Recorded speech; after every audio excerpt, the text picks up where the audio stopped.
Let me introduce myself. My name is I'm the Deputy Director of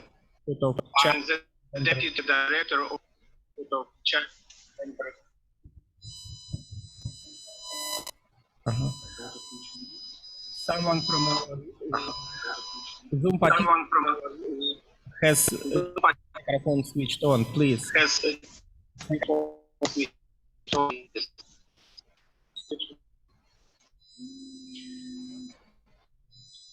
Okay, for the second session we have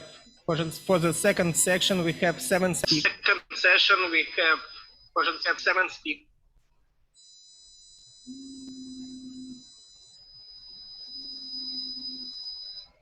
Each of them will have from 8 to deliver their speech.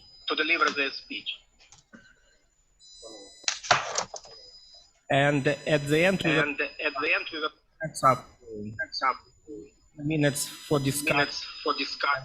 Questions. Our second section is called New Challenges and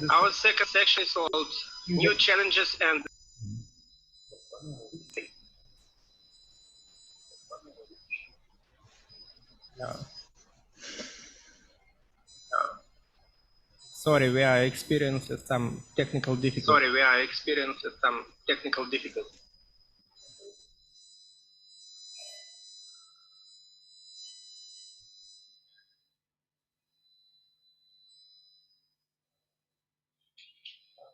We have started our section slightly earlier than it's written in the program. We really appreciate our Chinese colleagues who are still here with us, and it's already evening in China. And let me remind you that from Chinese part, the participants are from Beijing, from Shanghai, and from Jilin. Our first speaker is Ambassador A.N.Panov. He's professor of Diplomacy Department of MGIMO University, and his topic is current restructuring of international relations in the Asia-Pacific region. Alexander Nikolaevich, the floor is yours. Please, 10 minutes.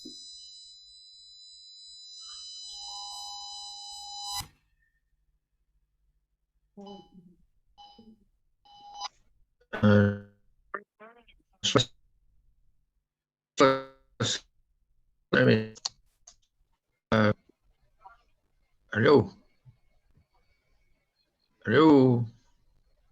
Yeah. Алло.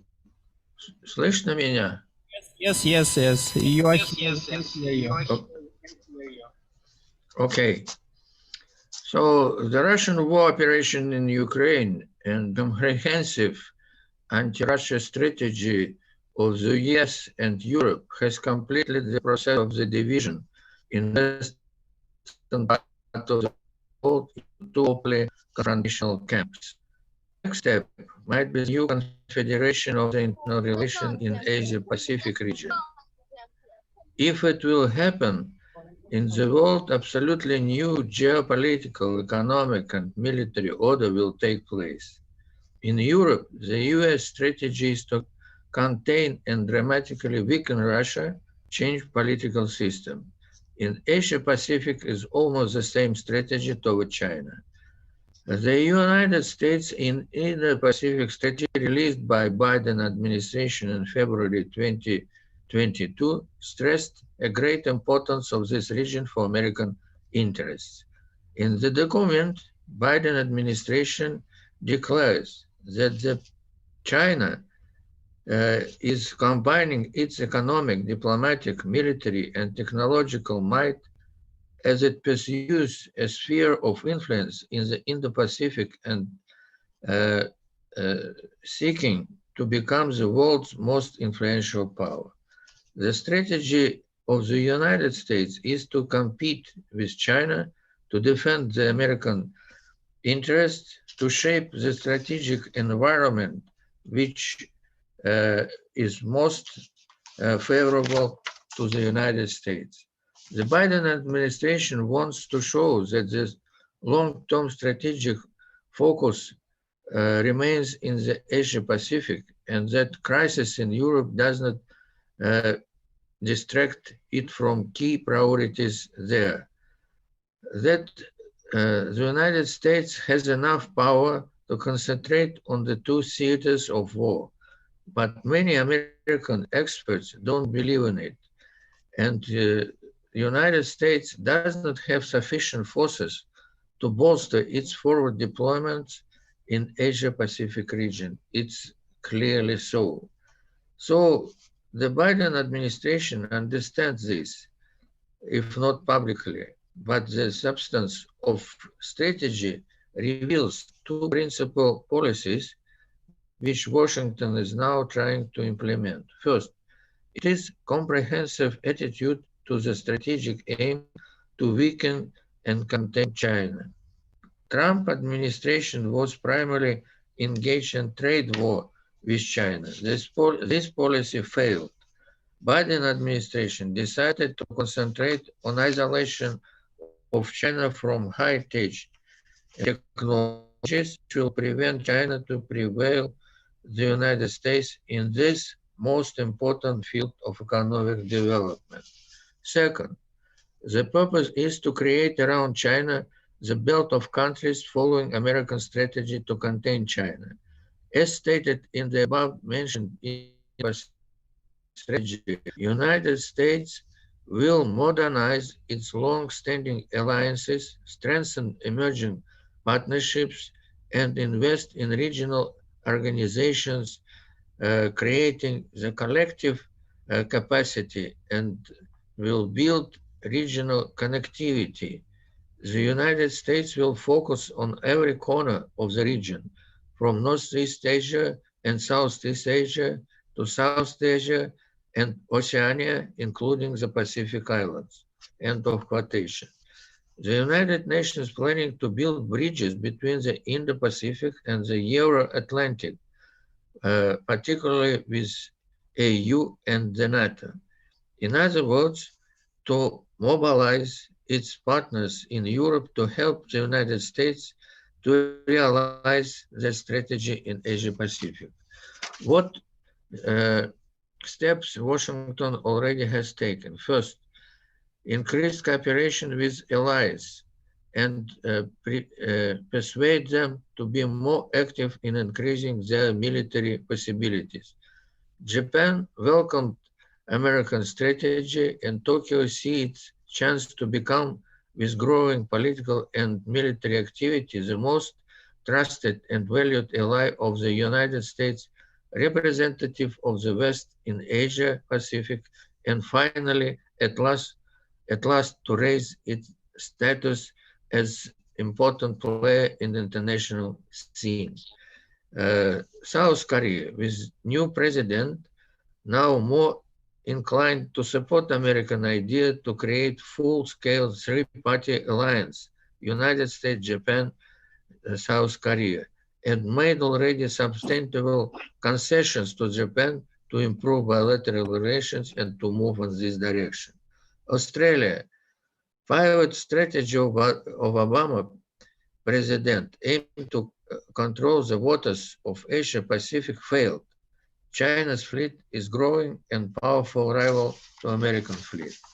So the United States, having not possibilities to compete alone with China, decided to share underwaters presence in Pacific Ocean, concluding nuclear power submarine agreement with Australia and England.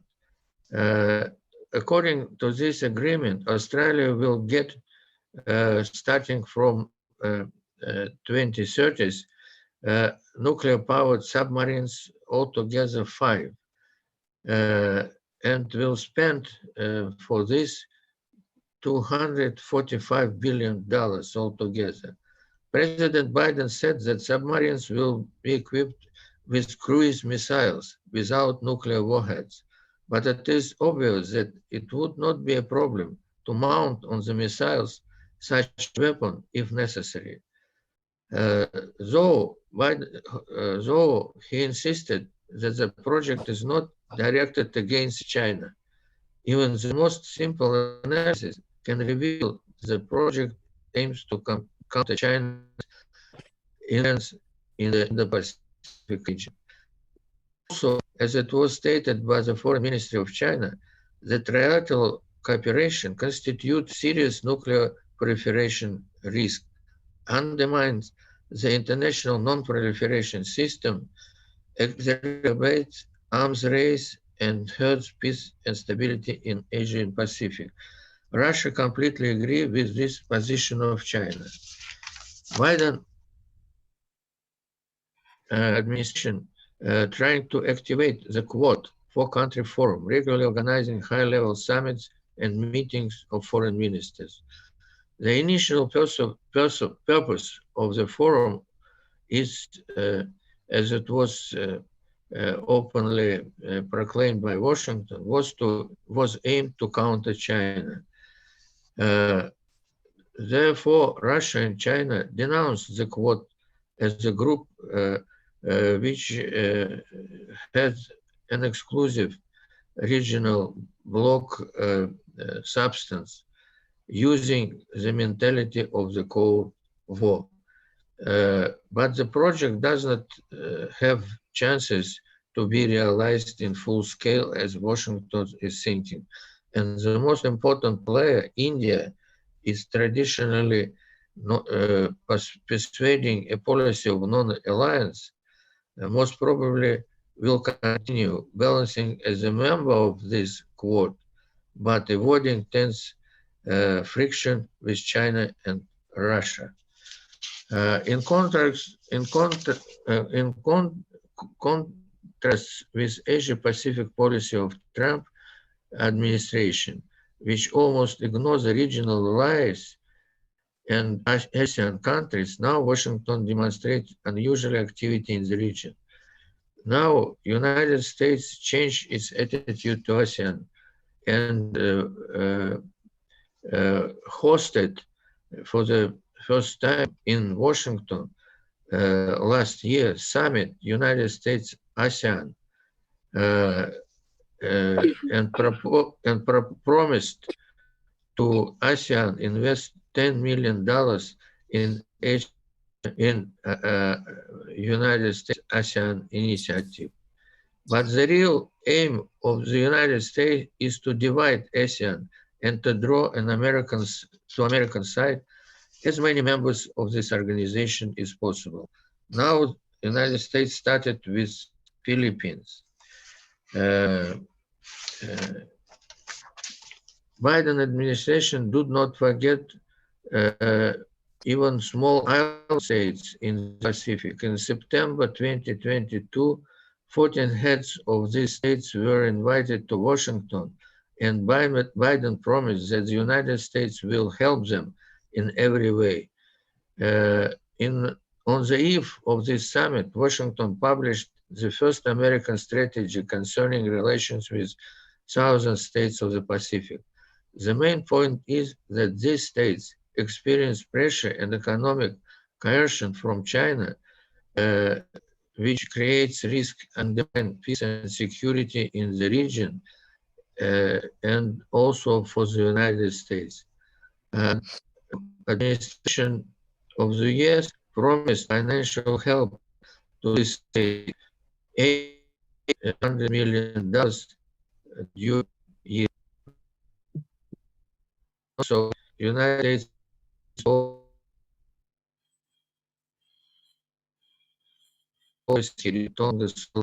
China criticizes American policy in an attempt to instigate Chinese opposition in the region.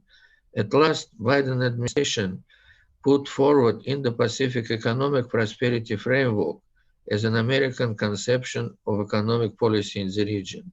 Ministers of economy and trade from certain countries were invited to the United States. China was not invited. The conception was formulated in a hurry and consists very vague provisions.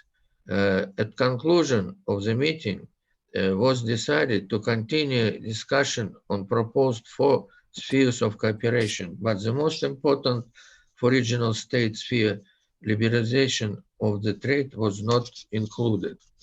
The United States started to play against China more persistent and open Taiwan card. The United States intensified provocation, trying to persuade China to take military action against Taiwan. But as expected, China will continue to exercise strategic patience with regard of Taiwan unification. Biden administration is trying to involve NATO and the EU to support American strategy in Asia Pacific. In NATO summit in summer last year in Madrid, it was proclaimed that China possesses challenges toward alliances, security, interests, and values. Prime Minister of Japan, who is President of South Korea, were for the first time invited for a summit, put forward a formula that security in Europe undivided with security of Asia Pacific. AU announced in 2021 strategy for cooperation in the Indo-Pacific with the intention to step up its naval presence and joint military exercise aimed to support so-called international law in the South China Sea. At this moment, Washington regards China as the most powerful rival.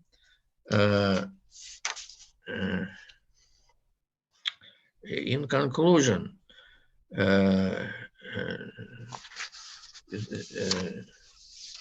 as I said, the United States understand that their might is diminishing and impossible to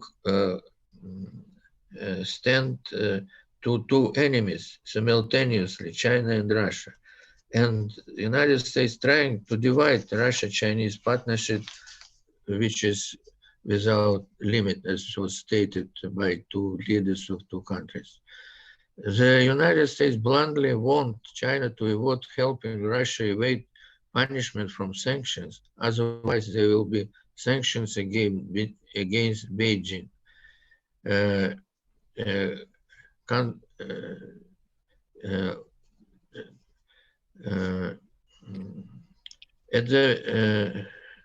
At the meeting with Chairman Xi, November 14 last year, Biden promised that the United States will not unleash new Cold War with China, will not make efforts to change political system in China, and not support independence of Taiwan. But it is clear that the United States usually doesn't keep such promises.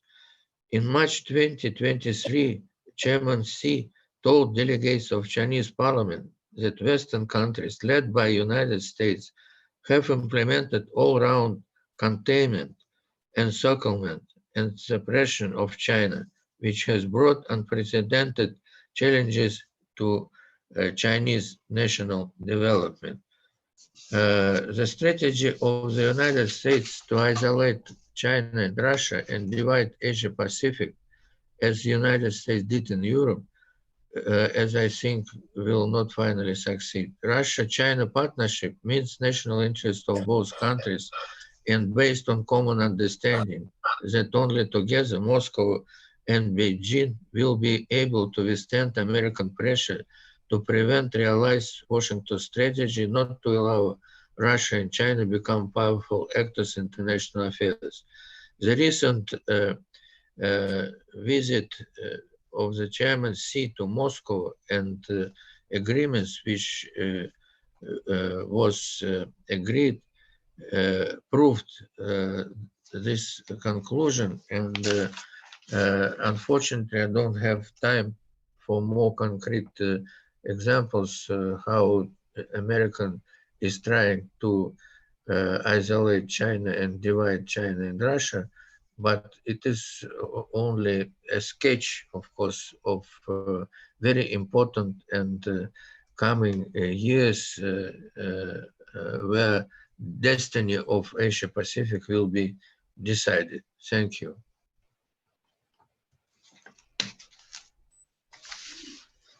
Nikolaevich, thank you very much. Analysis of the military in the situation in the region and the changes of international. The next speaker, the Deputy Director of the Contemporary Asia, and his topic is China in the American Indo-Pacific Strategy, Goals and Evolution. And Dr. Vladimir Batyuk, please be prepared, you're the next.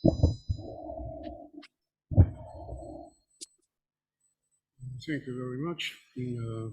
Well, my topic is devoted also to US Pacific Strategy, especially to the aspect connected with the policy towards China. Well, we know that formation of the US strategy in the Indo-Pacific, including the approach to China, is rather well described in scientific literature. Nevertheless, today, after 5-6 years of US-specific activity in Indo-Pacific, it still seems quite reasonable to observe and summarize its dynamics and evolution. A considerable number of documents published in recent years by Trump and Biden administration both makes it possible enough to draw conclusions pretending to be of some interest and usefulness. As we know, the first time Donald Trump openly presented his vision on the strategy in the Pacific, it was in November 2017 in Vietnam. He called the IP idea systematically important both for US and for all the countries in this vast region. But worth to notice that even in this framework speech, China became the only IP Indo-Pacific country that US president mentioned in a negative form, said about China's dishonest policy in trade, stressed the United States would not allow anyone to act to its detriment.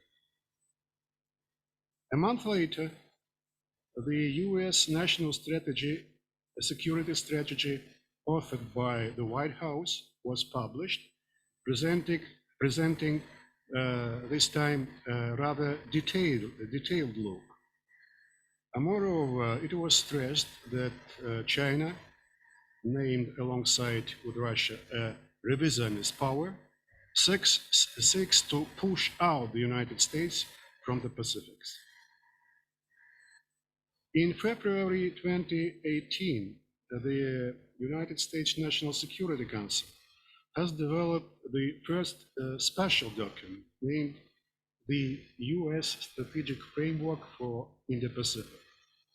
However, this document was classified and saw the light only up to the very curtain of Donald Trump rule. It seems that not public nature of the document allowed to present the goals, including with respect to China, in very clear and open way. It was strongly declared that in order to maintain the regional leadership of the United States, should do nothing but counter the expansionism of China. Later in June 2019, the next official report named the US strategy in the Indo-Pacific region was delivered, this time by Pentagon. The document maybe was less sharp and less detailed than the mentioned classified one, but became tougher than National Security Strategy published in 2017. Only two quotes. China seeks Indo-Pacific regional hegemony in near term, and 6, global hegemony in long term. Another quote: the PRC has never renounced the use of force against Taiwan. It mistrusts Muslims in Xinjiang, attempts to exert control over the South and East China Seas. Later on, a comprehensive 30-page document named Free and Open Indo-Pacific Region it was issued 6 months later by State Department. Maybe it was not so critical towards China, but attention was mainly paid to mutually beneficial cooperation along with the Indo-Pacific states. Nevertheless, in just 2 short paragraphs, but Beijing was once again accused of repressive policies at home and abroad. In May 2020, the White House, the US approach to relations with China was presented. Despite a clear focus was not the Indo-Pacific, but the whole complex of relations with China, an aspect related to the region was touched also in detail. The important point was that alongside with traditional accusations, the document repeated the idea already proclaimed earlier by Pentagon, the idea to engage China in a proper and responsible competition in Indo-Pacific. However, further on in this document, the report strongly emphasized that US would force China to stop any actions harming its national interests, thus leaving no doubt that the engagement can be made only on US own terms. The Biden administration from February to November 2022 has presented one after another plenty of its own documents, that is Indo-Pacific Strategy of the US, the administration's approach towards China, National Security Strategy, National Defense Strategy. Even a short analysis shows that the renewed strategies and approaches have incorporated and developed a number of key provisions of the Trump period. As it was put by Biden's National Defense Strategy, the most consequent, systematic, comprehensive, and serious challenge is China's increasingly aggressive endeavor to refreshen the Indo-Pacific region and international system to suit its own Chinese interests. At the same time, the idea to compete responsibly and to engage China in a balanced strategic environment, but again on US terms, was again reproduced. Worth to mark that Biden's Indo-Pacific strategy refreshed special importance to importance of the rapprochement with India, highly appreciated the Quad grouping and AUKUS partnership. On this base, a conclusion can be made that the Indo-Pacific policy of past and current administrations, including their approaches to China, has many similarities. This indicates continuity, and it is important to keep in mind that Washington not only makes declarations, but tries practically implement them. Among the other conclusions, the US Indo-Pacific strategy is being developed both conceptually and practically. It is being worked out collectively by State Department, by Pentagon, by special services. But the main goal remains the same: to strengthen the leadership of United States in the Indo-Pacific. One of the main practical tasks is to contain China. There are systematic contradictions in the policies of main regional rivals, China and United States.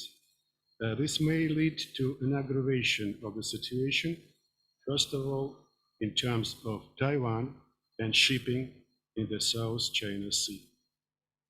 The US Indo-Pacific Strategy is a challenge not only for China, but also for Russia. In particular, we mean the risks of weakening a privileged partnership with India and therefore damaging to the regional and even global positions of Russia. Thank you.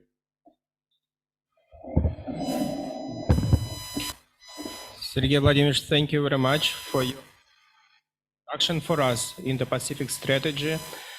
And now we have the speaker with almost the same topic. Dr. Batyuk, please. The topic is the Biden administration in the Pacific strategy.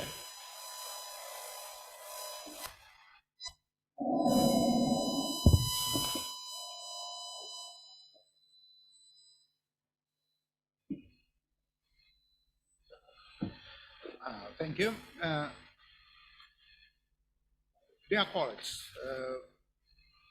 the US Indo-Pacific Strategy had been issued in February 2022, and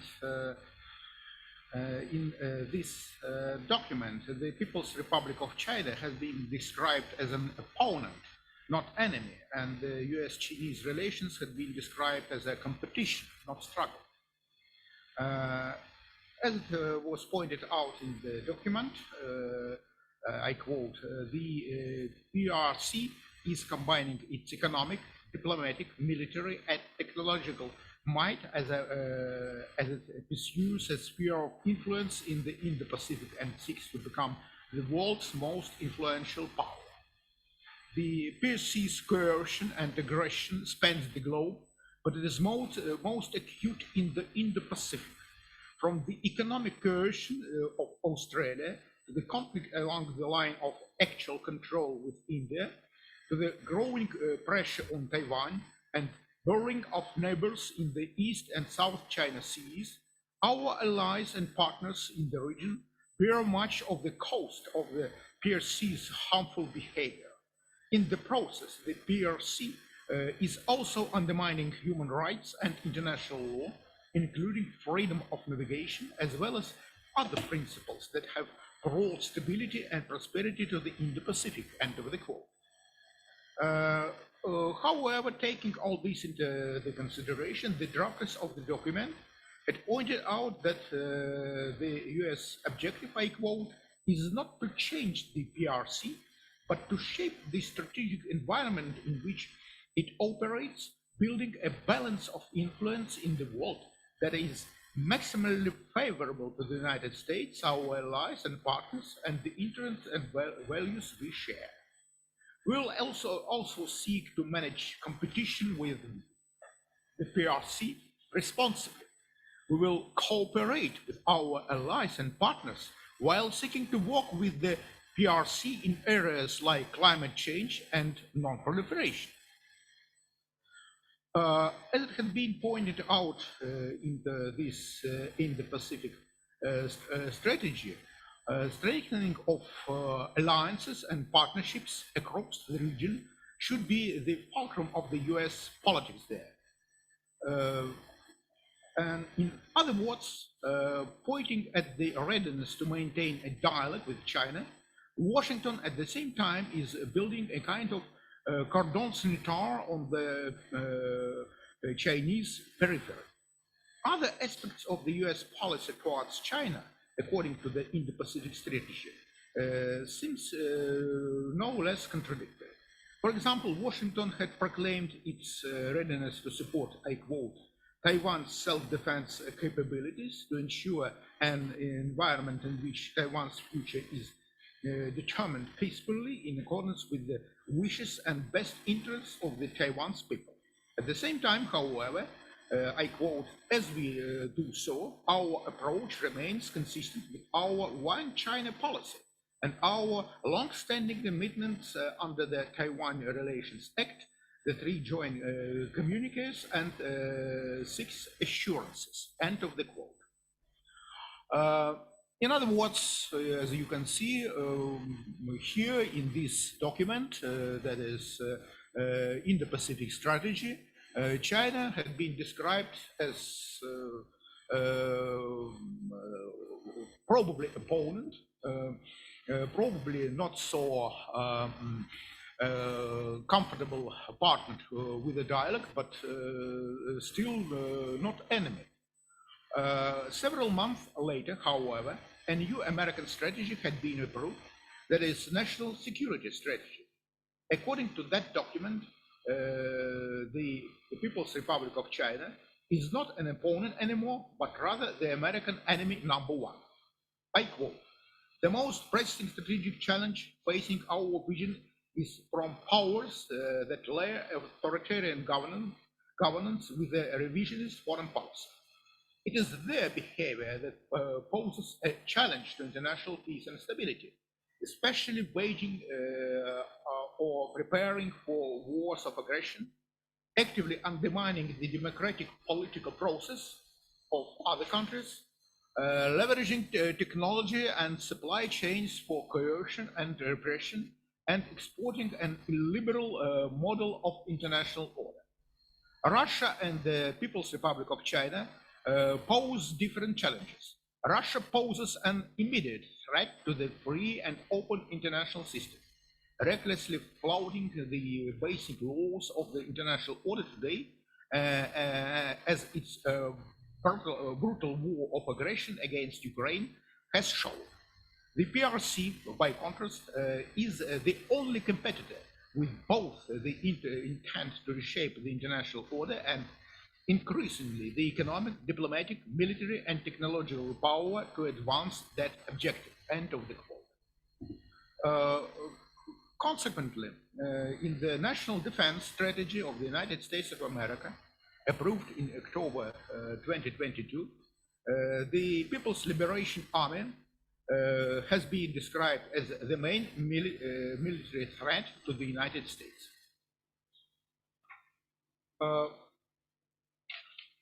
The Pentagon assumes that the PRC is currently conducting rapid, comprehensive military modernization in the land, sea, air, space, cyber, and informational fields, paying special attention to systems designed to exercise anti-access area denial tactics against American armed forces throughout the whole Indo-Pacific region, especially in the western part of the Indo-Pacific. As is known, the Chinese leaders stressed the importance to convert the PLA into the world-class military by the year 2049. Already China has the world's largest naval forces, the number of which has tripled over the past 2 decades.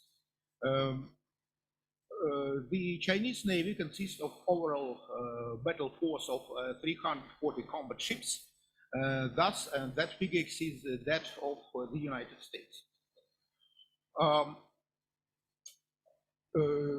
China had already demonstrated its technological capabilities in the military sphere, producing the 5th generation fighter jet of G-20 type. Of great concern for the Pentagon is the Chinese missile and particularly hypersonic missile capabilities. Right now, the PLA possesses the intermediate range ballistic missiles capable to deliver precision nuclear and conventional strikes against ground targets, including the surface ships. The conclusion reached by the US military in this national defense strategy is unequivocal. In the Indo-Pacific region, the United States is losing its qualitative superiority over this potential Chinese enemy. But that is not all. According to the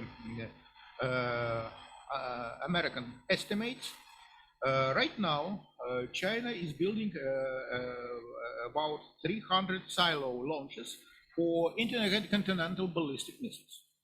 If the Chinese deploy here this Dongfeng 41 type intercontinental ballistic missiles in their silos, and each of that missile can carry up to 10 independently targetable re-entry vehicles. In that case, the total number of Chinese strategic nuclear warheads would exceed the corresponding numbers for Russia and the United States. And China possesses both technological and financial resources to do that, and thus becoming nuclear power #1 in the world. Under these conditions, the American political and academic elite is growing confident that only relying on American partners and allies in the Pacific region, the United States will be able to fight back against this fast-growing China. The formation of the AUKUS military political alliance, which included Australia, the United Kingdom, and the United States, was an attempt by Washington to change the balance of power favorable for the unfavorable, for the United States in the Pacific region. It's not surprising that the first step of this new alliance was the decision to build an Australian nuclear submarine fleet, whose main task will be to deter the PLA Navy.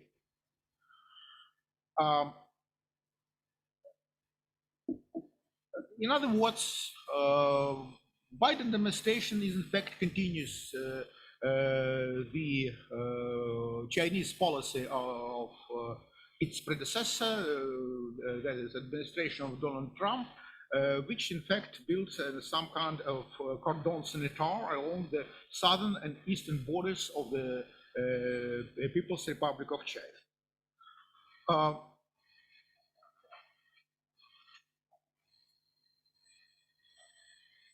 The question, however, remains, is that possible to implement that strategy?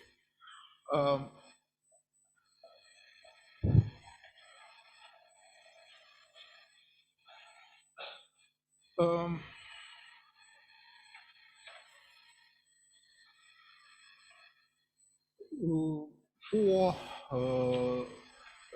American Indo-Pacific allies and partners, the trade and economic ties with China are too important to sacrifice them for the American interests in the region.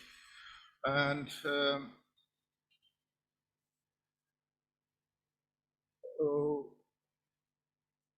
since the idea of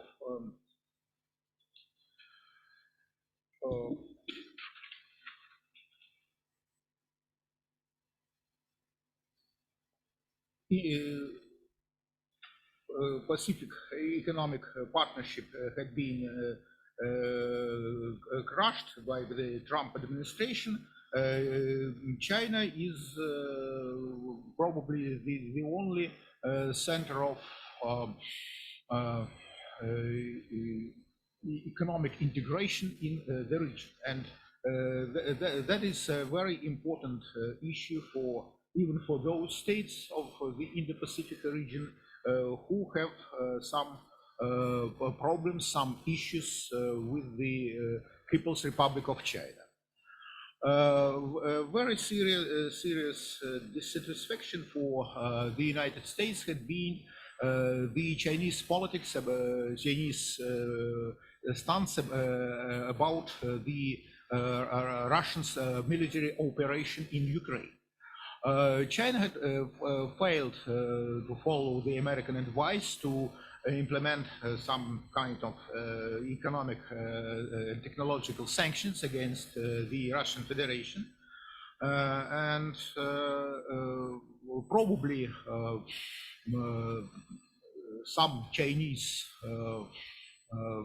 figures thought over such a decision, but after Nancy Pelosi's visit to Taiwan in early August 2022, the Beijing's stance around the Ukrainian conflict had been changed completely, and as we can see, China strongly rejected all these American initiatives about Russia's economic isolation. Thus, the Biden administration, I think, is facing a very serious problems building this anti-Chinese system of alliances in the Indo-Pacific region. And early or later, it's my own point of view, the administration will have to, or successor to that administration will have to return to the main promises of the Indo-Pacific Strategy, envisioning a US-Chinese dialogue and even a cooperation in certain fields. Beijing, on the other side, is ready for a dialogue with Washington, based on the principles of non-conflict, non-confrontation, mutual respect, and mutually beneficial cooperation. Thank you very much.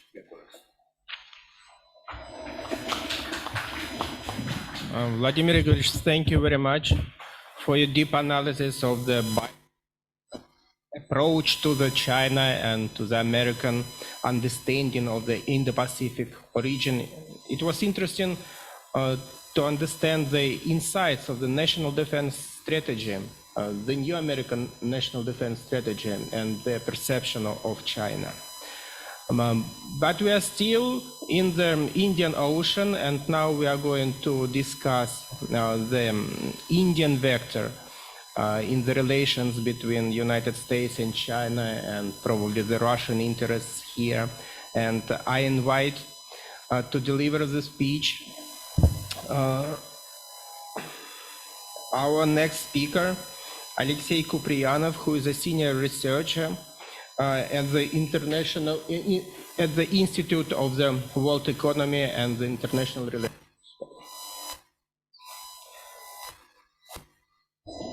10 minutes. I think I will be brief.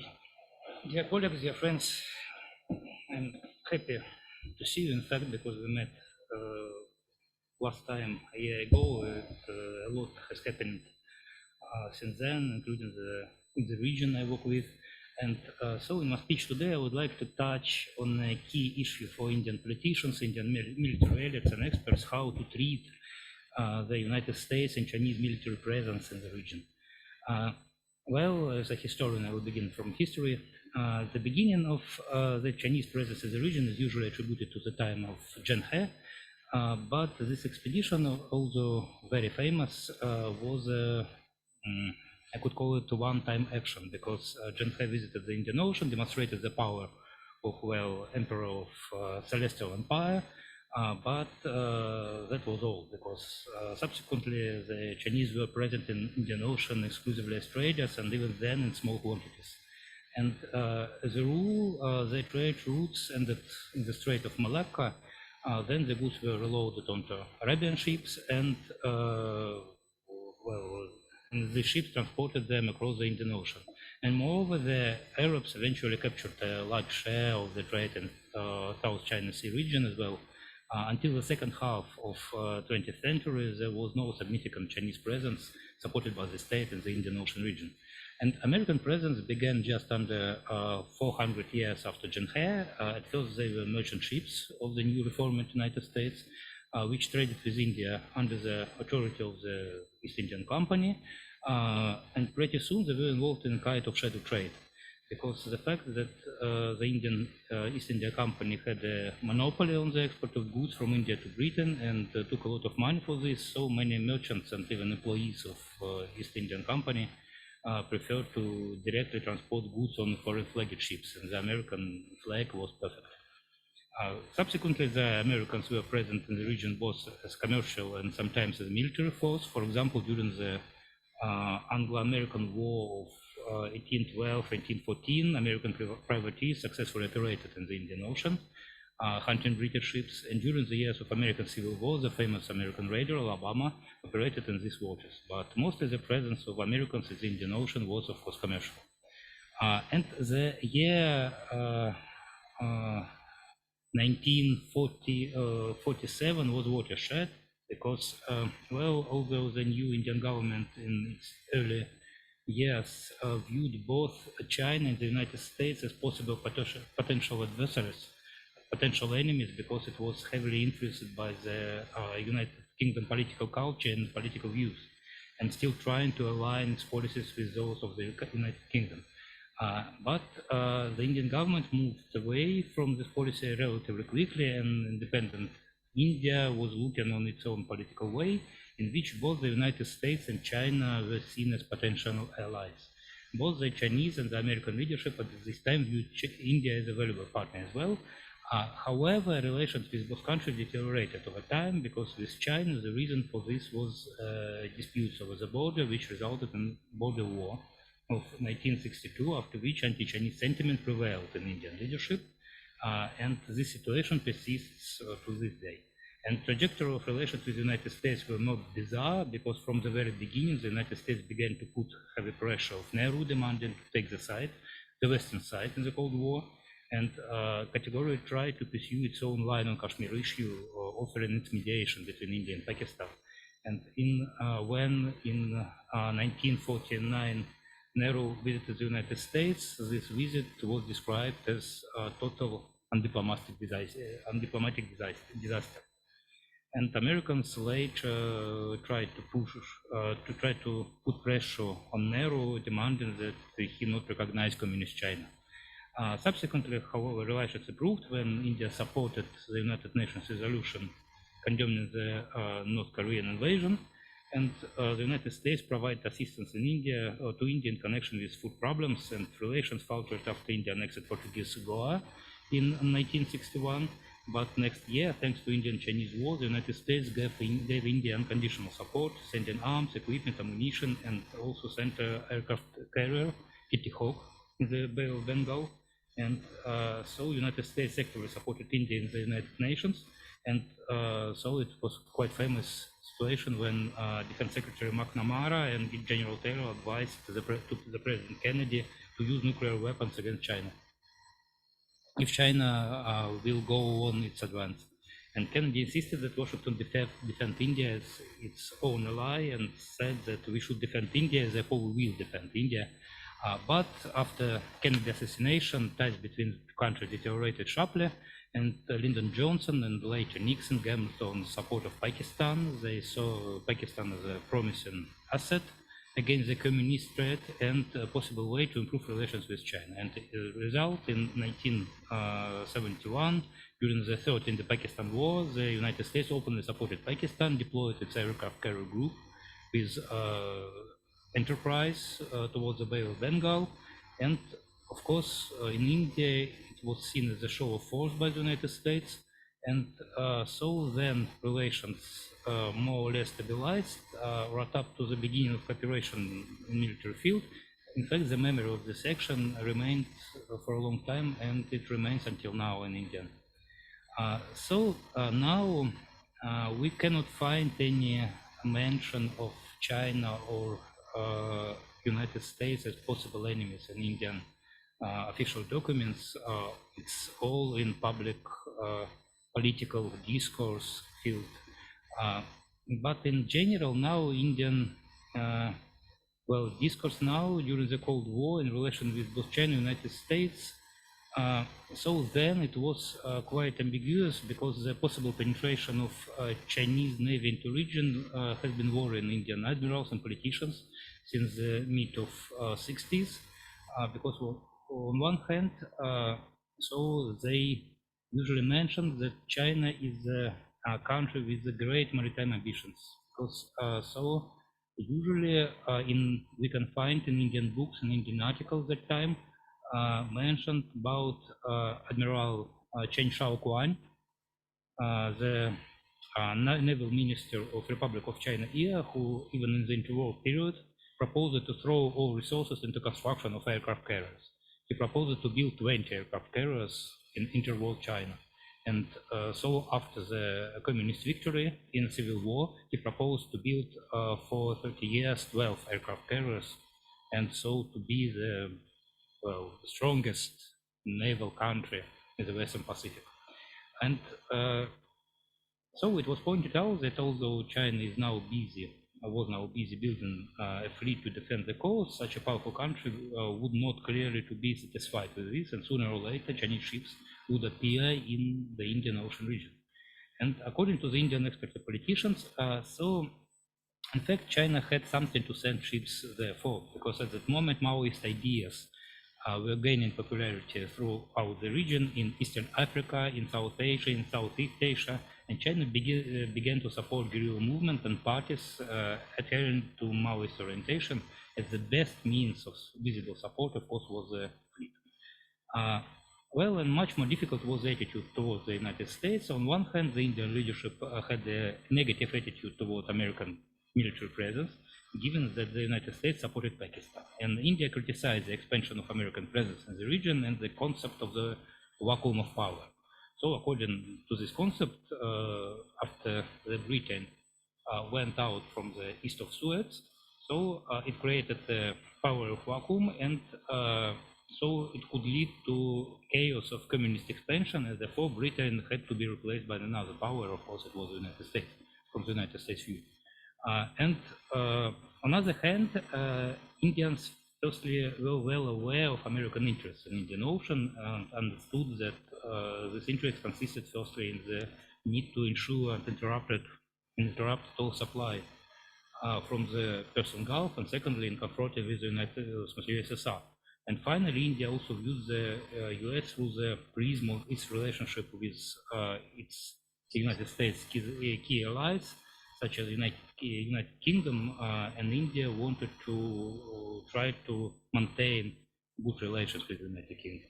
But the main factor was, in fact, Indians simply didn't have the ability to in any way resist the possible appearance of possible Chinese fleet or real presence of American fleet, because Indian Navy was capable of dealing with Pakistanis, but no more.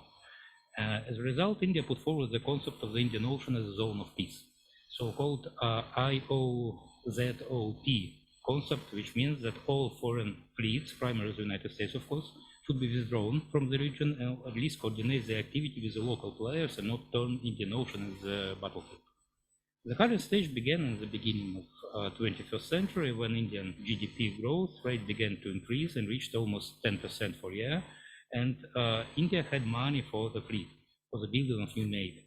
At the same time, there were changes in India's position in relation to the Indian Ocean region, because it began to be perceived as security zone of India, and any activity in this zone must first, of external player, of course, must first receive support from New Delhi. The Indian leadership sees the Chinese presence in the region as a direct threat to Indian position, because Chinese economic projects are seen as a desire to tie local states to China and make them economically dependent on China. Indian experts borrow the concept of string of pearl from American articles and refine it. In their opinion, any economic presence of China in any port means that this port can be converted into a military port under certain conditions, especially if the leadership of the country where the port is located, so is bound by financial obligations to China. And in the future, these bases will be used in order to strangle India economically in the event of conflict.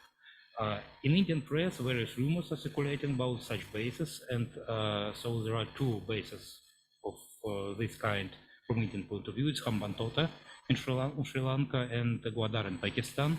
And so previously it also was believed that Chinese were building a base on Maldives under the President Yamin and in Myanmar, but then it turned out that it wasn't true, and now this didn't shake the position of Indian xenophobes and Indian hawks, and now rumors are actively spreading about the future bases, Chinese base in Bangladesh. The Indians also have serious concerns about the presence of Chinese base on Djibouti and activity of Chinese submarines in the Indian Ocean, and both of these factors are also widely discussed in Indian press. In general, the Chinese military presence in the region is ideal help for Indian hawks because on one hand, due to geographical conditions and financial constraints, China just cannot send a fleet to the Indian Ocean sufficient to destroy the Indian fleet. On the other hand, the very fact of presence of Chinese warships in the region allows Indian hawks in the government and senior officials of the Navy to justify the construction of more ships and acquisition of new bases. And with the United States, the situation is fundamentally different. Well, as much as the Indian Navy in the region is stronger than the Chinese one, so the American fleet is stronger than the Indian one. And India, deprived of the support of any another superpower, wisely accepts the American presence and seeks to use the American for its Indian advantage. The United States views India as a natural bulwark against China, is willing to sponsor the growth of Indian military economic power simply on the basis of this fact. And Indians, of course, do not give up money and technology, so they are not fools. At the same time, the attitude towards the United States in Indian society is not very easy because, for example, there is a group of Indian experts and Indian politicians who are not happy about too close ties with the United States. For example, Shubhamitra Das is a spokesman of the views of this group, and he calls for remembrance that the United States is pursuing their own interest and warns against excessive Americanophilia and calling for strengthening ties with regional powers and maybe external powers such as Russia, but not with the United States. But on the whole, the Indian leadership has a quite sober assessment of the balance of power, and in fact, contrary to popular opinion in Russian press as well, so they're not influenced by pro-American views and seeks to use the United States in counterbalance against Chinese presence. Obviously, India will not be involved in any anti-Chinese activities outside the Indian Ocean unless China provokes it with direct threat to Indian shipping in the Indian Ocean itself.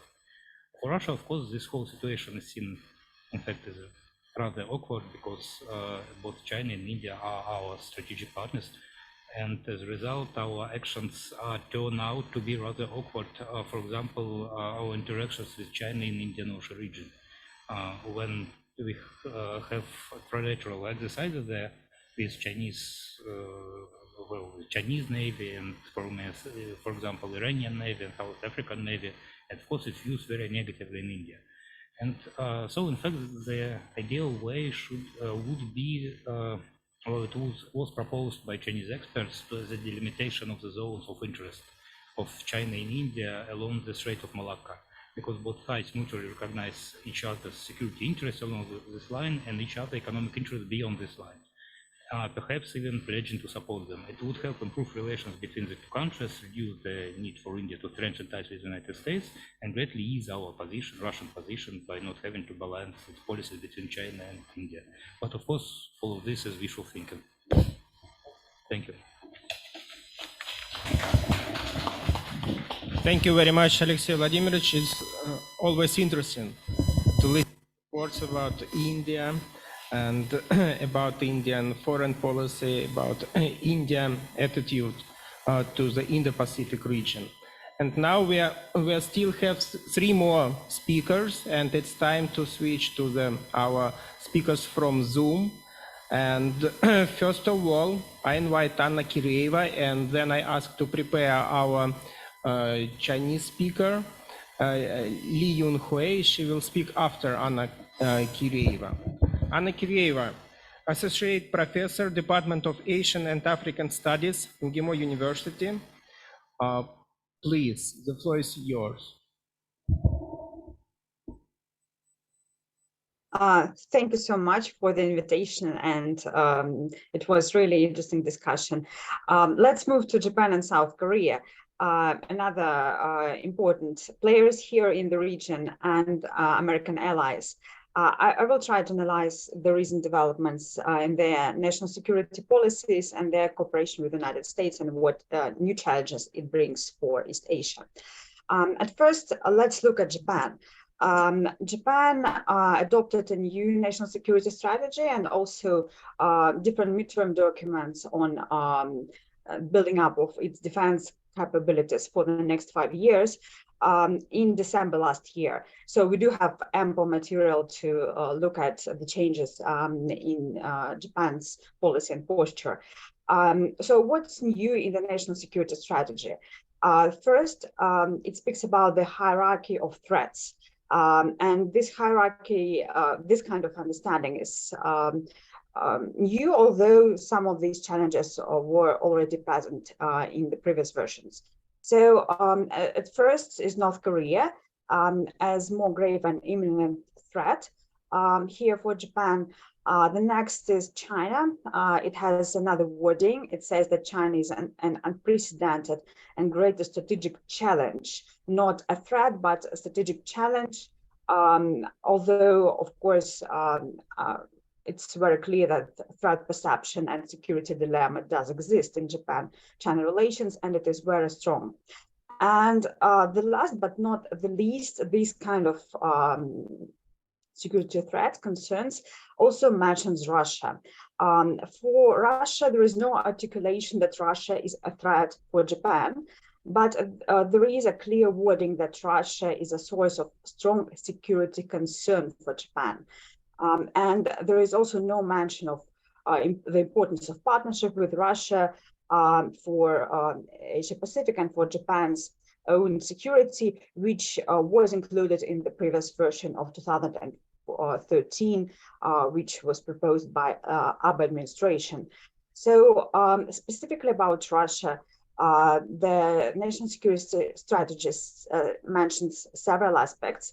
It says that there are different kinds of activities.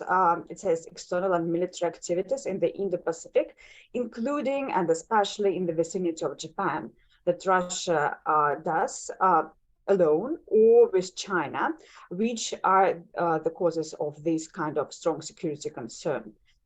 It also mentions that Russia is a direct threat to Europe because of the Ukrainian crisis, but not, it doesn't say that it's a direct threat to Japan.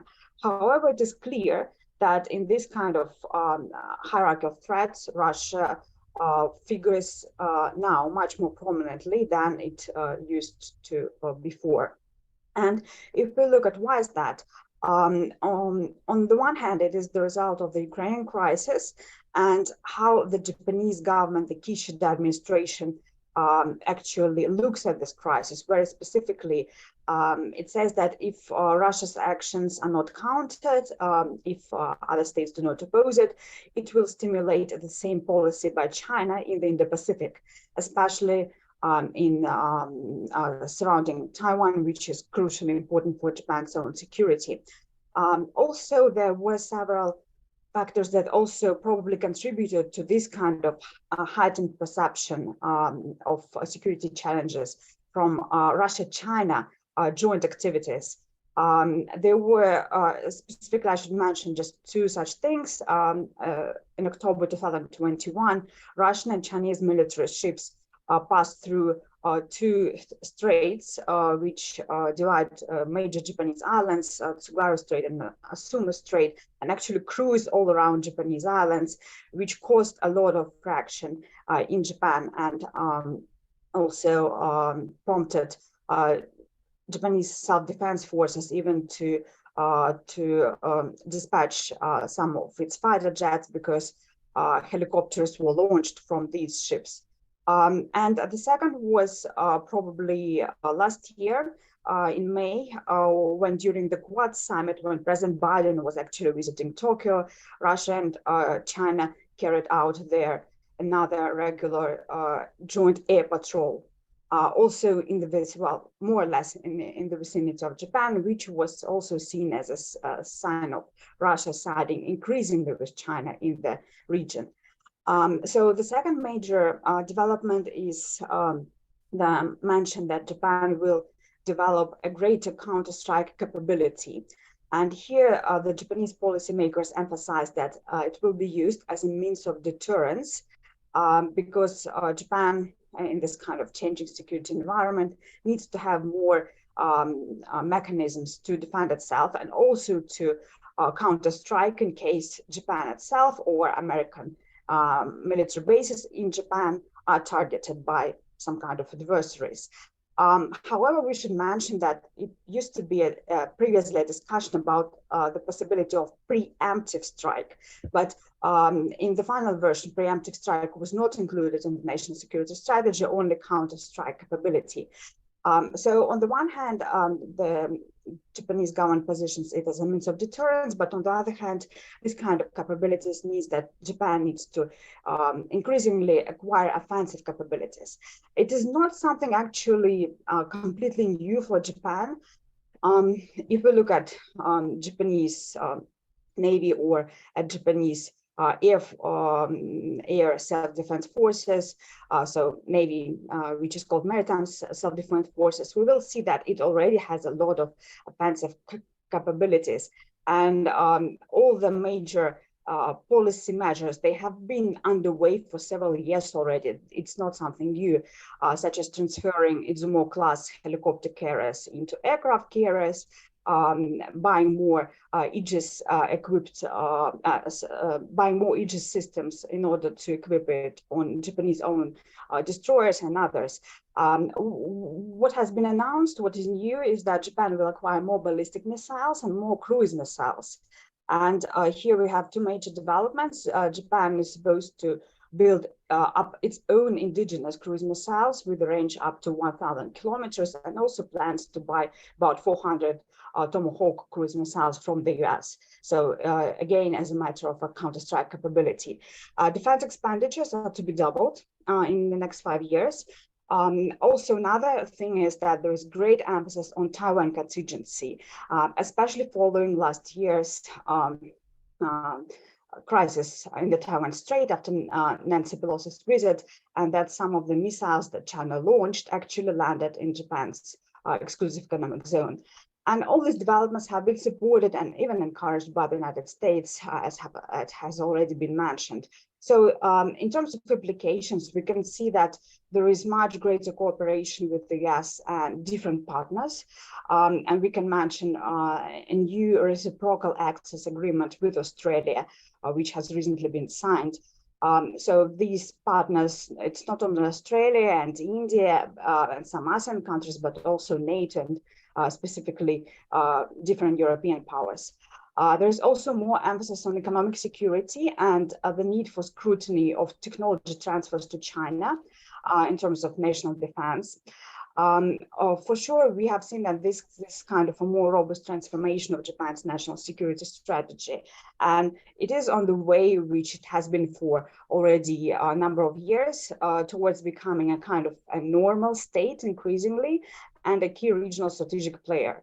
And here the Ukraine crisis, unfortunately, was employed as kind of a facilitator for these changes. Also, we can see that probably there is an increased chance of Japan's involvement in Taiwan contingency if a kind of military crisis happens. And here Japan is more likely to use collective self-defense than previously. Also, unfortunately, there are signs of an emerging trend towards an emerging security dilemma between Russia and Japan, something that we managed to avoid previously, and it also has been stimulated by joint Russia-China activities. Moving to South Korea, it's more like policy changes after the inauguration of Yoon Suk-yeol conservative administration in May last year. So we have seen several major developments. First, we have seen different military responses to North Korea missile launches, South Korea's own launches of missiles in response to the Northern Korean missiles, and also joined with the United States. South Korea has also been more keen on building up its own missile capabilities of different kinds. Another thing is full restoration of military exercises with the US and general step up of military cooperation with the United States, in a way which used to be before the Moon government during the conservative administrations. Also, this January, President Yoon made a very controversial statement that South Korea might need actually to develop its own nuclear program, or it will need the deployment of American nuclear weapons in order to counter the increasing nuclear threat from North Korea. It is probably a kind of a reaction to two major events. First is the declaration by North Korea that it aims to acquire tactical nukes, its own capability of tactical nukes. And the second, the step up of missile launches by North Korea, which hit unprecedented numbers last year. And what is really alarming is that the South Korean society does support South Korea having its own nuclear program. Last year, opinion polls showed that 71% of South Koreans did support that. For now, it might be a kind of a long-term development, not short-term, but these are the signs which are really alarming. Yoon had quite tough rhetorics on China during his election campaign. For example, he said that he won't be actually bounded by the statements of previous Moon Jae-in administration about 3 no's, including additional THAAD deployment, and said that additional deployment of THAAD missile defense is an issue of sovereign decision-making, and South Korea will take it by itself. And if you look at his real policy, actually policy after he was elected, we can see that there is greater support of the US in the Pacific Economic Framework, Ch.2 alliance, and also South Korea launched its own free and open Indo-Pacific strategy. But still in practice, Yoon administration has been actually rather cautious about China. For example, there has been a declaration by South Korean Ministry of Defense that it has currently no plans whatsoever to buy additional THAAD complexes or to participate in the American missile ballistic defense system, but will stick to its original plans to develop its own indigenous South Korean missile defense system. Also, South Korean free and open Indo-Pacific strategy emphasizes inclusiveness and even says that China is a key regional partner, not a challenge at all. So it still has a very limited wording here. Probably South Korea is not really interested still in antagonizing China, so that China really won't help North Korea in a greater way. And the same logic actually works now for relations between South Korea and Russia. We have also seen the step up of trilateral cooperation between the US, South Korea, and Japan. It has been really supported by the US, but also the conservative administration in South Korea made it possible and made it one of its priorities. So the GSAMIA Pact was reconfirmed. There has been a lot of trilateral consultations going on different levels. And also there has been the resumption of trilateral exercises that we haven't seen in 5 years.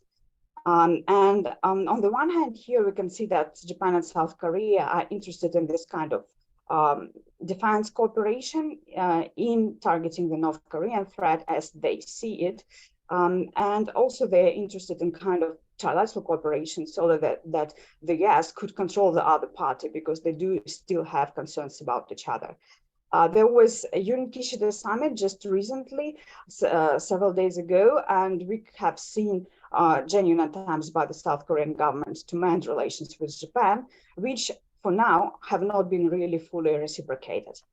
So about the implications here, probably for the next 4 years, we are in for more military tensions on the Korean Peninsula. Алло. Because of the conservative. Елена, добрый день. Да. And if North Korea tests another nuclear bomb in order to really test its tactical nukes capability, this will be probably high on the agenda. It will make all the security situation in Asia much worse. And it also might be used by Japan as a kind of a proxy threat in order to build up its capabilities even in a greater way, just using this kind of North Korean threat, but really targeting China. There's also high possibility of the deployment of American nuclear weapons in South Korea in the medium-term perspective than before. Probably we should still somehow differentiate between Japan and South Korea. The Republic of Korea is a very important and relevant player regarding the situation of the Korean Peninsula, but it's not a kind of strategic player as Japan is, for example, regarding the situation in the Taiwan Strait or the South China Sea. So there are still differences here between these powers. And just to finish, more trilateral cooperation can be expected between these powers, South Korea, Japan, and the US, but probably not a kind of an alliance, because it is still kind of a taboo for two of the parties, but still new forms of cooperation, including defense cooperation, can be expected here. Thank you. Anna Andreevna, thank you very much for your brilliant report and your deep analysis of the security situation in the Asia-Pacific region, and your presentation of this understanding from the Japan and South Korea. Thank you very much. And now we are moving to our Chinese speaker, Professor Li Yunhui, leading research fellow, deputy head of the Russian Foreign Policy Department, the Institute of East European, Russian and Central Asian Studies, Chinese Academy of Social Sciences. Professor Li, please, the floor is yours. Thank you very much. Thank you for your invitation. My topic is security situation in the Asia-Pacific region after the outbreak of the Russian-Ukraine military conflict. The military conflict between Russia and the Ukraine is the total outbreak of geopolitical confrontation between Russia and the United States and the West. It is a military conflict of global scale after World War II, with a comprehensive impact on global political security, economy, and other fields. Currently, Russia and the Ukraine, supported by the inter-Western world, are engaged in a tug of war with a clear trend of long-term war and mutual consumption. Regardless of the outcome, the international partner has accelerated adjustment, and spillover effects of conflicts are spreading globally, becoming a watershed for world development. Against this background, the security situation in the Asia-Pacific region is facing a new round of changes. The first part, characteristics of the security situation in the Asia-Pacific region in recent years. First of all, the United States aims to create a collectivized security architecture in the Asia-Pacific region. The main policies of the Obama administration during the 2 terms of office are returning to Asia and the Asia-Pacific rebalancing strategy. The Trump government proposed the Indo-Pacific strategy. The Biden government restructured its alliance system, strengthened the security architecture with the Five-Year Alliance Quarter and the AUKUS as the core, and promoted the establishment of the Tripartite Alliance, which has a profound impact on the security order in the Asian Pacific region. Secondly, there is a tendency in the Asia Pacific region to politicize and scale economic cooperation. This is clearly reflected in the domestic and the foreign policies of various countries. For example, in May 2022, the Japanese parliament passed the economic security promotion law,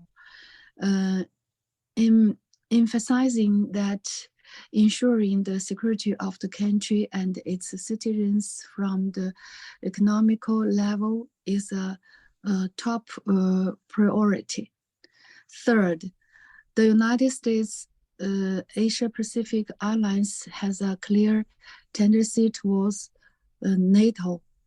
In 2022, leaders of Japan and South Korea actively promoted the United States Indo-Pacific Strategy, hoping to play a positive role in the new security architecture of the United States Indo-Pacific Strategy.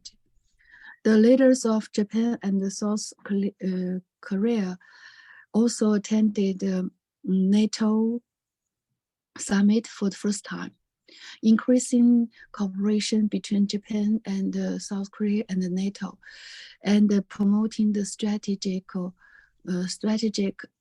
posture of the United States, Japan, and the South Korea alliance towards the direction of the Northern normalization. Fourth, the concept of nuclear deterrence has been upgraded, and the idea of embracing nuclear weapons has risen again, making an arms race inevitable.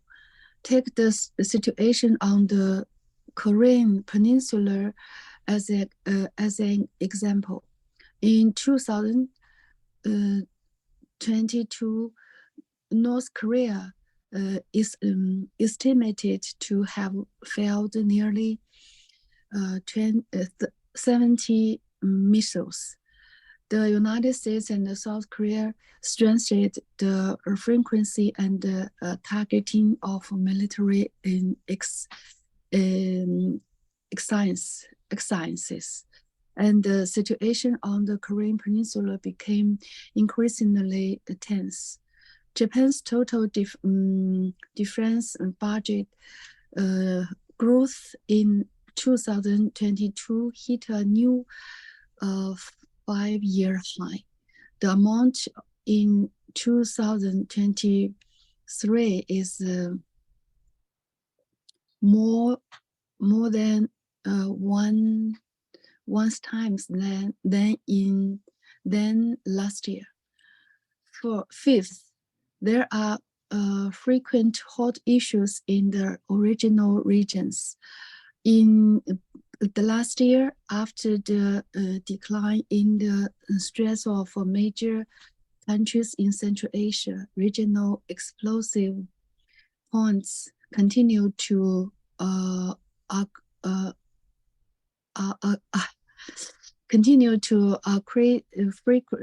frequently, such as the border conflict between Kyrgyzstan and Dagestan and the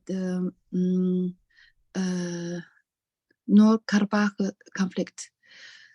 The second part, would like to speak Asian Pacific security trends. The impact of the Russian-Ukrainian military conflict on the security situation in the Asia-Pacific region will evolve to a deeper level, making the regional situation even more complex and severe. First, the security of production and the supply chains is threatened, which in turn impacts regional economic integration and the economies of Asia-Pacific region.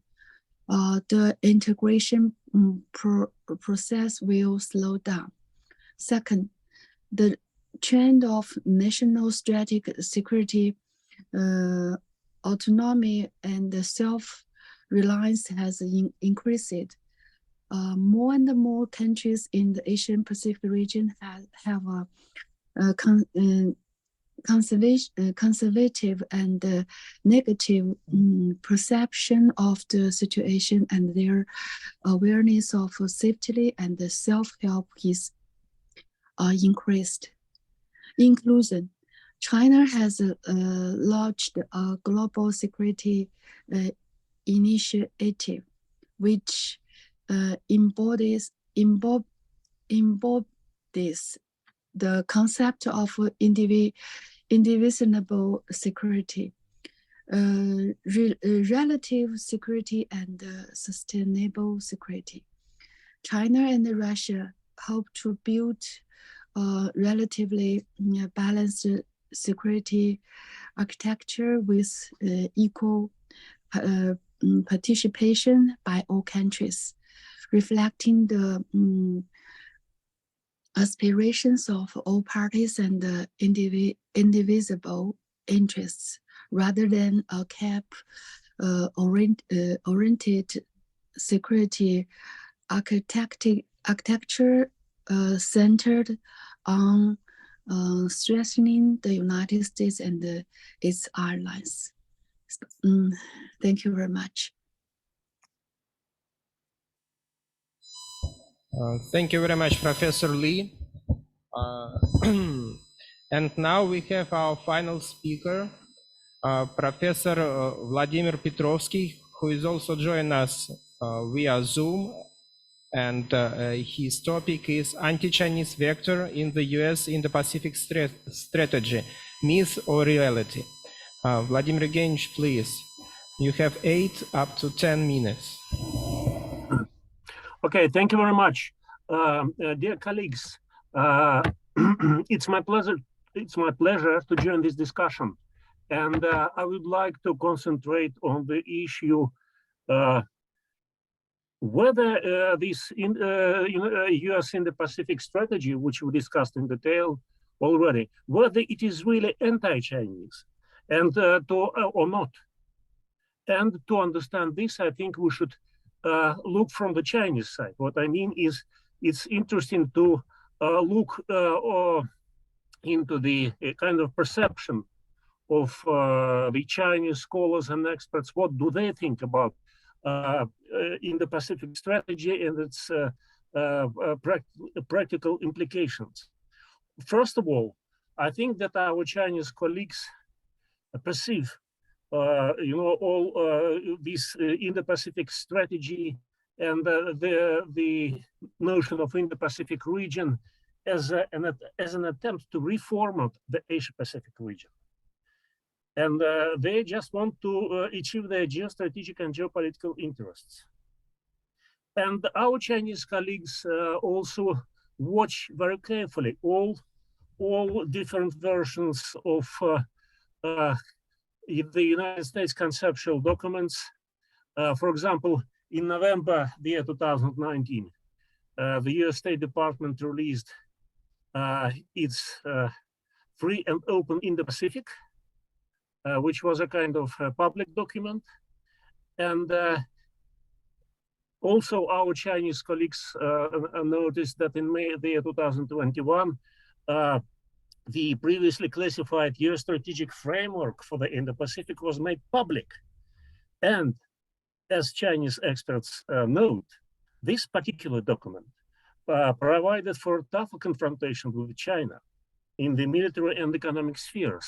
And on the basis of this particular document, some other applied and supporting strategic documents were formulated, such as the US strategic approach to the People's Republic of China, the US strategic plan to counter China's economic aggression, the US campaign plan to counter China's pernicious influence in international organizations, etc., etc., etc. And then the final draft of the US Indo-Pacific Strategy emerged from the US Secretary of State Blinken after his ministerial meeting with the Quad and the South Pacific and Australia in February last year. And actually, that was the final version of the May 2021 strategic outline for the Indo-Pacific. So our Chinese colleagues watch and they see the continuity in all these versions of Indo-Pacific strategic documents. But for them, the most obvious evidence of such kind of continuity is just the desire to contain China in the Indo-Pacific. Of course, in China, they note that authors of this document, the final document, make a reservation that they are not going to change China, they are not going to change the regime, blah, blah, blah. But however, we know that they continue to support Taiwan.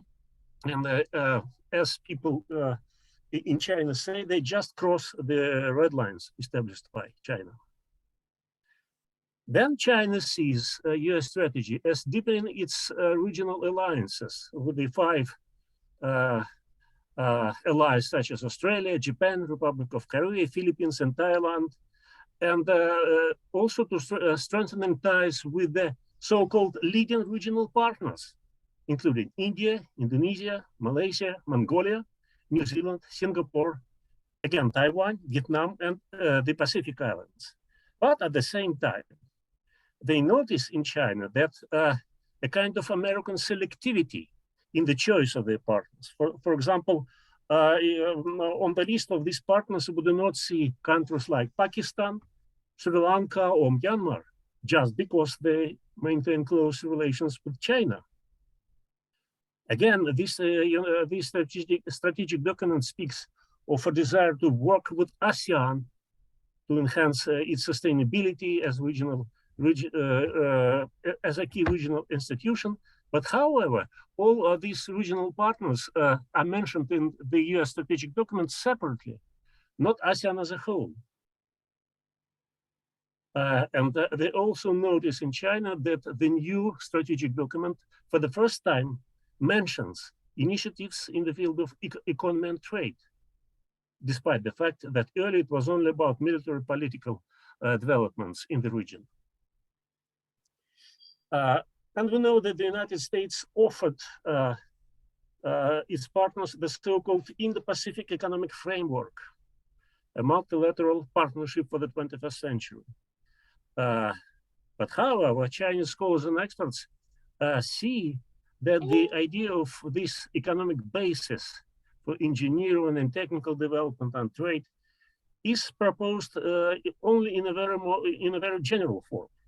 And they also notice that with the entry into force of the RCEP, Asia-Pacific Regional Economic Integration has made significant progress, and the Biden administration definitely want to share regional development dividends and even try to lead regional development. And they noted in China also that the US push for Indo-Pacific strategy spurred some countries outside the region also to follow the suit, especially European Union. Since the 2019, countries like France, Germany, the Netherlands, and the EU as a whole have consistently formulated strategic documents for the Indo-Pacific region. They stress their strategic autonomy, but of course we understand that their regional policy and actions cannot be completely independent of the United States. And of course, Chinese researchers, scholars, and experts pay a key attention to Indo-Pacific strategy in the context of the Taiwan problem. For example, the document, Free and Open Indo-Pacific document, which we mentioned, for the first time mentioned the so-called new southbound policy developed in Taiwan.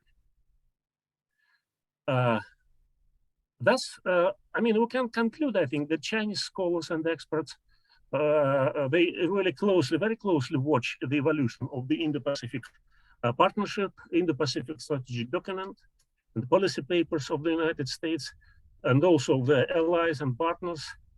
And of course, they follow the practical implementation, and then come to the conclusion that the authors of these concepts proceed from the postulates of Western geopolitics and the theory of international relations offered by John Mearsheimer.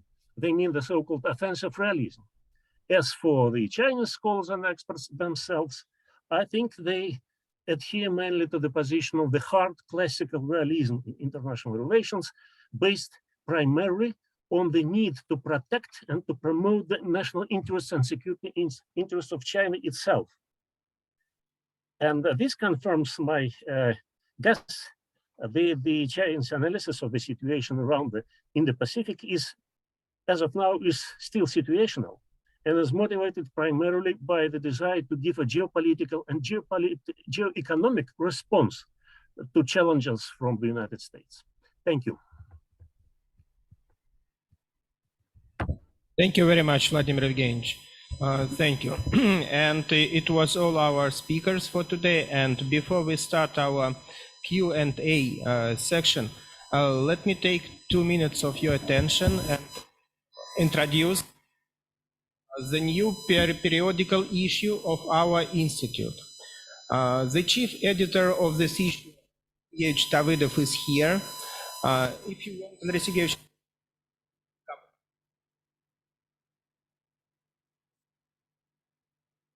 the new analytical notes from our institute.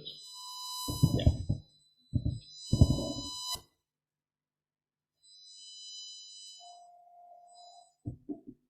Speak in English. Yes. So, as you understand, we are starting issuing a new edition that is called Analytical Notes of our Institute of China and Modern Asia. This is a result of analytical job of our researchers, and this issue is quarterly, so four issues every year, every quarter, every 3 months. Now we got already 2 issues, and now the third one is ready, and it will be issued soon. If you are interested, you could take it, or you could get in touch with me. My contact information is inside, and we could just provide you with this new edition. Thank you very much. Online on our website. And everybody who's could take one. You can take it here. We have several copies here. And now the questions. And let me ask 2 questions. And my first question is to Alexander Nikolaevich Panov, if he is still here and can answer our question. Alexander Nikolaevich, you mentioned that Biden administration to the independence of Taiwan, to the question of the independence. And from your point of view, is it possible in the current international relations that within the next 5 years, President Xi Jinping will start some actions to join Taiwan to China, from your point of view? And let me ask this. Please repeat it. I was unable to hear you at the beginning. Okay, let me repeat my question. In the current international situation, the key focus of the American experts and the Biden administration is focusing on the Taiwan question. And you also mentioned that United States are strictly against the unification of Taiwan and China. And from your point of view, in the current political situation, in the next 5 years, is it possible that China or Xi Jinping will start any actions to join, for the unification of Taiwan and China, or it is impossible in the current situation? Well, I think that it is impossible, and several factors. Of course, it's not in the United States joint vision what to do at this moment to provoke to Chinese invasion, continuing these provocations as visits to Taiwan to sell weapons, or just to wait, because though of course United States is interested if it will be an open crisis and China will face the same maybe isolation or sanctions as were put forward to Russia, and it will slow down economic rise of China. But on the other hand, United States now don't have enough resources even to help Taiwan. It is clear, and it is statistic, that China is late to provide Taiwan with weapon systems because they still simply don't have all systems, all these armaments were supplied to Ukraine. And to have two open conflicts, United States will be unable to conduct. So at this moment, at least, and China also not interested to start any kind of powerful unification with Taiwan.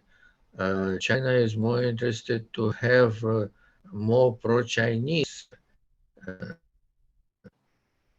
leaders to be in power. That's why they welcomed now at Beijing the former leader of Taiwan. They are waiting that at the next elections, which will take place, as I think, next year, the Kuomintang will prevail, and with Kuomintang, China will be more engaged in constructive dialogue and increase relationship, peaceful relationship with the island. And China is, I think, is not at this moment is not in a hurry. And besides,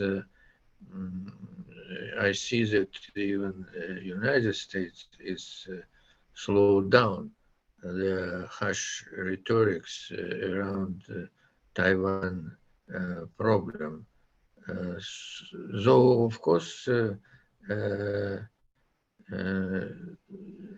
as I said, in the long run way, United States is interested not to allow China to swallow Taiwan, but also China proclaimed that there is a red line which they have in relationship with Taiwanese problem. And if Taiwan will proclaim independence, so I think that it might be more open military response from China, but maybe not to conquer island, but some military actions. Thank you very much. Thank you very much, Vladimir Nikolaevich. Dear colleagues, Alexander Nikolaevich, dear colleagues, please raise your questions if you have any. We have our Chinese speaker here. Yeah, sorry, you was first, please. Dr. Batu.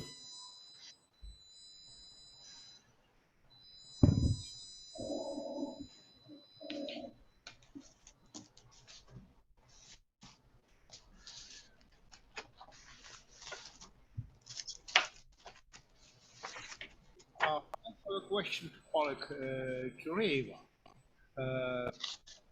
You rightly mentioned that both Japanese and Korean authorities are engaged in increasing of their counter-strike capabilities.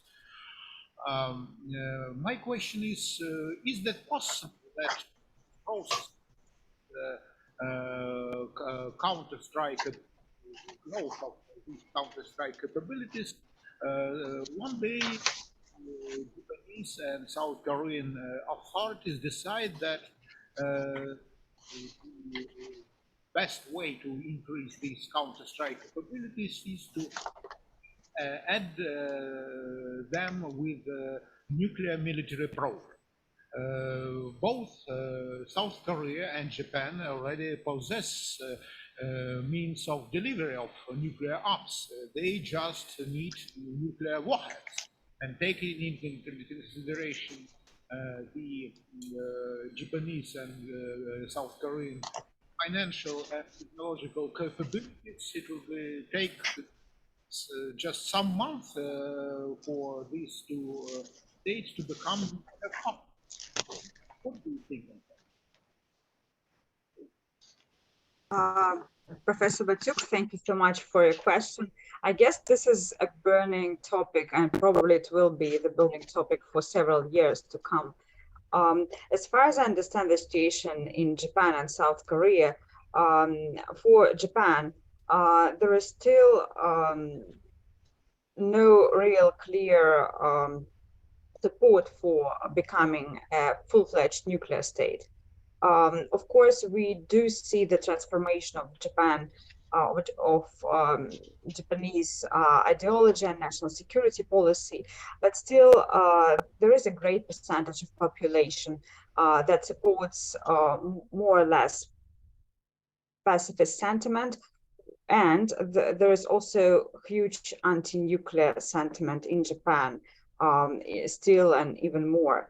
Of course, we cannot fully exclude this possibility in the long term, but probably for Japan specifically, it will depend more on if there is kind of nuclear proliferation in the region. There have been some views expressed by Japanese scholars that if South Korea becomes nuclear, and if there is a full-fledged nuclear arms race on the Korean Peninsula, in this case, there is a greater possibility for Japan to seriously discuss the acquisition of nuclear weapons. But for now, I guess for Japan, it is not something we're going to see in the short to medium term at all. For South Korea, the situation is somewhat more difficult and more challenging, as we can see. There have been all these discussions about the possible need to acquire nuclear weapons. It has been reinvigorated probably in the last decade. And if during the Progressive Moon administration, we have seen that there was much emphasis on trying to build some kind of cooperation with North Korea, although limited, but still the idea of mutual peaceful coexistence. Now, under the conservative administration, there is clearly a greater emphasis put on this debate. But still, I guess for now, it is a kind of, it's not the short-term decision that South Korea is going to make, but probably a kind of a more long-term policy option for South Korea. And there have also been views expressed that President Yoon specifically mentioned this kind of the possibility to acquire the nuclear weapons, also as a kind of a leverage to make the US think more seriously how it is going to contribute more to the defense of South Korea and deploy its nuclear arms on American bases in South Korea. However, for South Korea, I think we cannot fully exclude the possibility that if North Korea manages to acquire full capabilities of tactical nuclear strike, then it will, all these discussions about acquiring a nuclear strike capability in South Korea will have a huge impetus. And in the medium term, we might see some more developments in this regard. However, for now, it is rather hard to judge if actually the South Korea administrations might, in practice, take such kind of decision. I guess they would still prefer that American nuclear weapons are redeployed on its basis, just in order to have the American nuclear shield. But for South Korea, I guess this issue is much more complicated, and the chances for such an acquisition are greater in the medium to long term, especially if the North Korean issue is not settled, especially if we see another military or escalation, or if we see another level of tensions on the Korean Peninsula. Thank you very much. Sergey Mikhailovich Trus, your question, please.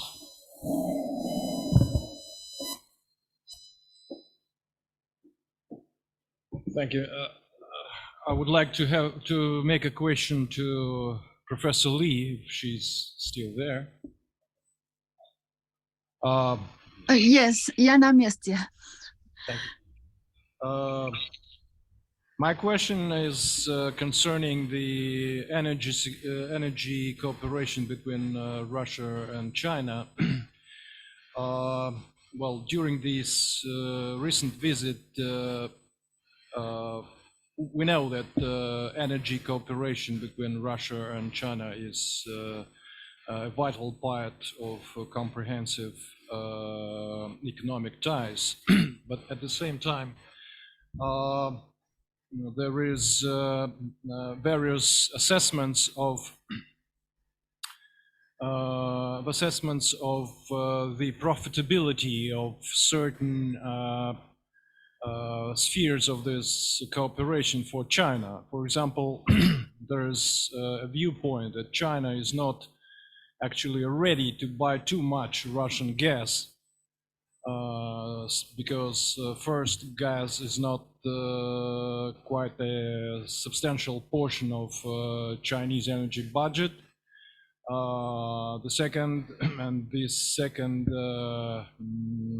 point was again being discussed during the last visit, that Russia is trying to use the gas as more as political currency in a difficult situation with Ukraine, to have an opportunity to make a comprehensive and energetic cooperation with China more comprehensive and filled with real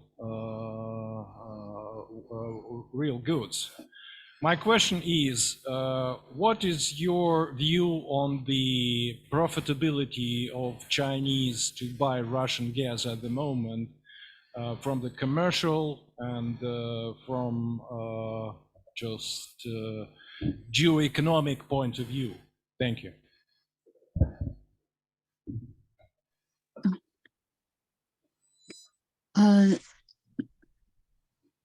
Можно говорить по-русски? Разрешите мне ответить этот вопрос на русском, по-русскому? Ну, да, хорошо. Спасибо. Я совсем забыла мой английский язык. Спасибо за вопрос. На мой взгляд, я считаю, что сейчас отношения между Китаем и Россией находятся на очень высоком уровне. Особенно в этот раз после визита нашего председателя с президентом Путиным мы видели, они подписали очень содержательный договор, соглашение. Не только направление на политическое, еще для укрепления экономического сотрудничества между нами, в том числе сотрудничество по энергии. На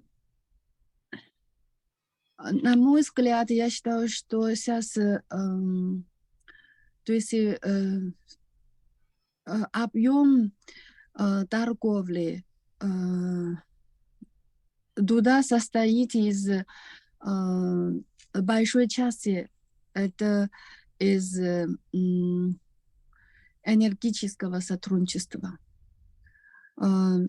Даже в этот раз написано, то есть между нами проведут всестороннее энергетическое сотрудничество. Не только покупать и продавать газ, а еще, то есть, ну, как сказать, то есть вся цепь производства и продажи, поставки. Поэтому считаю, что это стратегическое сотрудничество между нами.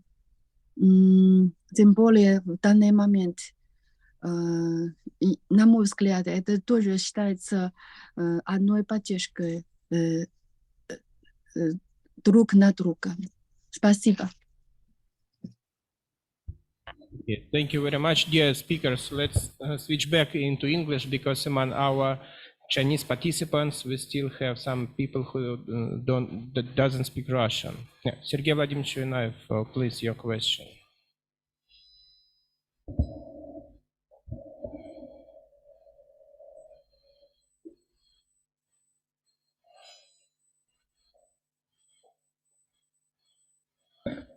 Well, I don't know whether we have some other speakers on Chinese side still in line. If not, my question also to charming Professor Lee about the results of the last chairmancy visit to Moscow. The first one is very simple. How do you just see the main result of this visit? And the second one, connected with the Chinese initiative about the Ukraine crisis. There were some speculations in Western media last week about the possibility of Chairman Xi call to the head of Ukraine with the aiming just to provide furthermore this Chinese initiative. What do you think about the real possibility of such call or some other contexts in the context of this initiative on some other level, maybe the level of head of foreign ministers of two countries? Thank you.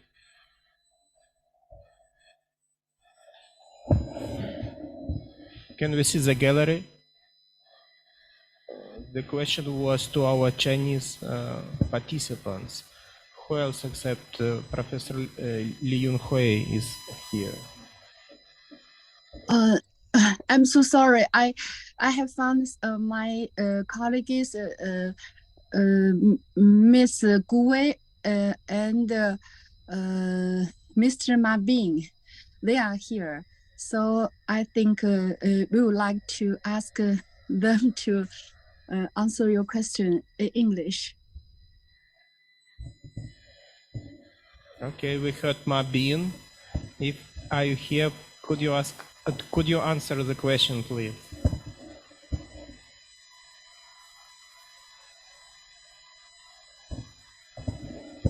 Probably the connection is not very good here. Who is ready to answer the question? What are the main results of the recent visit to Russia? Second question. I think Mr. Xu, he is also here. Maybe he would like to answer this question. If he's not here, I would like to. Но просто я только могу говорить по-русски.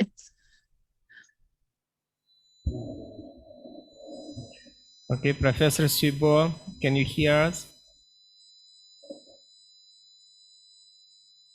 Okay, we can understand. It's Chinese time is 4 hours later than here. It's almost 8 p.m. there. Okay, Professor Lee Yun-hui, please, if possible, answer the question. I think you can speak in Russian. Okay. Спасибо большое. То есть, если речь идет о цели визита нашего председателя Си Цзиньпин, я считаю, что здесь два цели. Первое – это действительно для укрепления отношений между Китаем и Россией. Мы видели, что подписали очень содержательные соглашения, даже два сразу. А вторая цель, я считаю, что это тоже для урегулирования конфликта между Россией и Украиной. На мой взгляд, я считаю, что сейчас, то есть у Китая есть такая сила, есть такой инфлюенс. И еще нужно возможности. Но пока я не видела такой возможности со стороны России и со стороны Украины.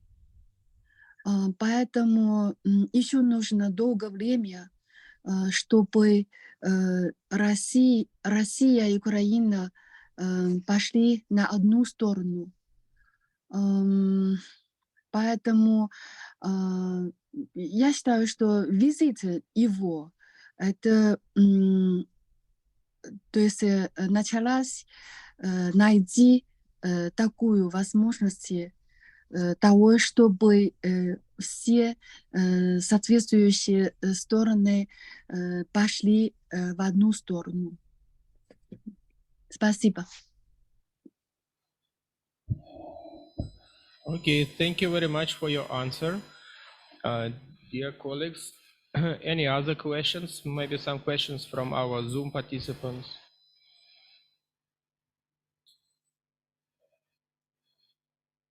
Any questions from here? Okay, if there is no questions, let me announce that the second session of our discussion is finished, and now we have some time for conclusions. Yeah, Andrei, would you say some words? Dear colleagues, dear guests, thanks follow you, especially who works without all this day. It's a great stimulus for us to maintain our format. That's our third conference in this format, and I hope that next year we'll expand our list of guests, our list of topics, to make our discussion more productive and interesting. Also, I would like to thank my moderator, Yuri Kulintsev, who take all organizational responsibilities from the part of Institute of China Contemporary Asia. So the next year, I think your institute will hold the conference in the best format as you can. Also, I would like to remember that all our participants can publish their reports in scientific journal USA and Canada Economics, Politics, Culture. All necessary requirements will be sent to all the participants in today. And one more remark for people who still stays in conference hall.